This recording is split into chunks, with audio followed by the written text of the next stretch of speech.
63ാമത് Kerala school കലോത്സവത്തിന്റെ സമാപന സമ്മേളനം ഉദ്ഘാടനം ചെയ്യുന്നതിനായി ബഹുമാനപ്പെട്ട പ്രതിപക്ഷ നേതാവ് ശ്രീ വി ഡി സതീശനെ ആദരവോടെ ക്ഷണിക്കുന്നു.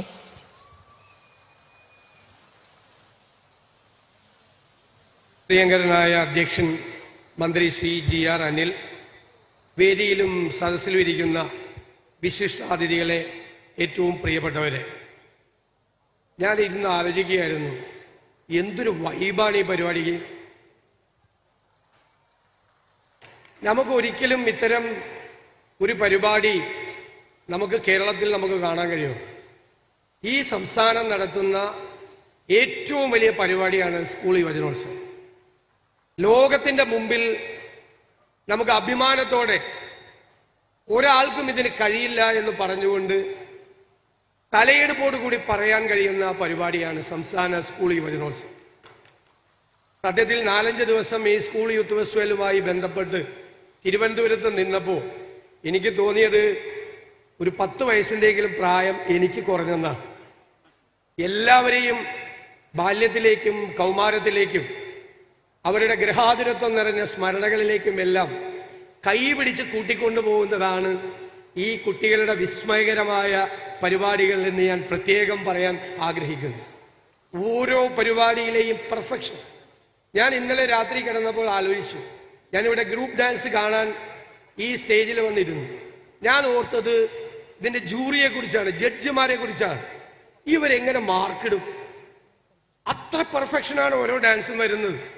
മാർക്കിടുക എന്ന് പറയുന്നത് ഒരു ജഡ്ജിയുടെ ഏറ്റവും, ഞാൻ ഓർത്ത് ഞാനായിരുന്നെങ്കിൽ ഞാൻ എന്ത് ചെയ്യുമായിരുന്നു? എന്തൊരു ചാലഞ്ചാണ് ഓരോ ഐറ്റത്തിലും ജഡ്ജിമാർക്ക് മാർക്കിടാൻ. ഇത്രയും മികവാർന്ന, നമുക്ക് വിസ്മയം തരുന്ന ഈ കുട്ടികളെല്ലാം നാടിൻ്റെ സമ്പത്തുകളാണ് എന്ന് ഞാൻ പ്രത്യേകമായി ഈ അവസരത്തിൽ ഓർക്കുന്നു.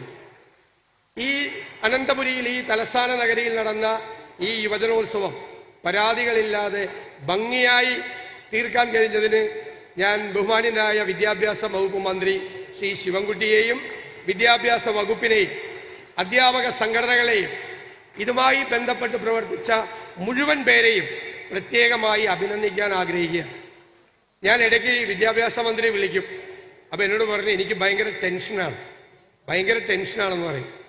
ഒരു പരിപാടി ഏറ്റവും നന്നായി നടത്തുന്നു എന്നതിൻ്റെ ഏറ്റവും വലിയ പ്രതീകമാണ് മുഖ്യ സംഘാടകന് ടെൻഷൻ ഉണ്ടാകുന്ന, ഉറങ്ങാൻ പറ്റുന്നില്ല എന്ന്. എല്ലാവരും ചേർന്ന് ഒരുമിച്ച് നിന്ന്, ഒരു രാഷ്ട്രീയവും കലർത്താതെ എല്ലാവരും ഒരുപോലെ നിന്ന് ഇത് ഭംഗിയാക്കാൻ കഴിഞ്ഞത് ഇനിയുള്ള വരാനിരിക്കുന്ന വർഷങ്ങൾ ഇതിനേക്കാൾ ഭംഗിയായി നടത്തും എന്നുള്ള ആത്മവിശ്വാസം നമുക്ക് നൽകിയിരിക്കുന്നു. സമ്മാനിതരായ കുട്ടികളെയും മത്സരങ്ങളിൽ പങ്കെടുത്ത എല്ലാവരെയും, അവർക്ക് പരിശീലനം കൊടുത്ത എല്ലാവരെയും ഞാൻ പ്രത്യേകമായി അഭിനന്ദിക്കുന്നു. എനിക്ക് കുട്ടികളോട് പറയാനുള്ളത്, നല്ല പ്രസംഗത്തിൻ്റെ ഉത്തമമായ ലക്ഷണം എന്ന് പറയുന്നത് ഔചിത്യബോധമാണ്. ഇപ്പം എനിക്കിവിടെ കാണിക്കാൻ പറ്റുന്ന ഔചിത്യബോധം എന്ന് പറയുന്നത് പ്രസംഗം പെട്ടെന്ന് നിർത്തുക എന്നുള്ളതാണ്. ഞാൻ ആ പ്രസംഗം പെട്ടെന്ന് നിർത്തുന്നു. നിങ്ങളുടെ എല്ലാവരുടെയും അനുവാദത്തോടെ സംസ്ഥാന സ്കൂൾ യുവജനോത്സവത്തിൻ്റെ സമാപന സമ്മേളനം ഉദ്ഘാടനം ചെയ്യുന്നതായി അറിയിക്കുന്നു. നന്ദി, നമസ്കാരം. മുഖ്യ പ്രഭാഷണത്തിനായി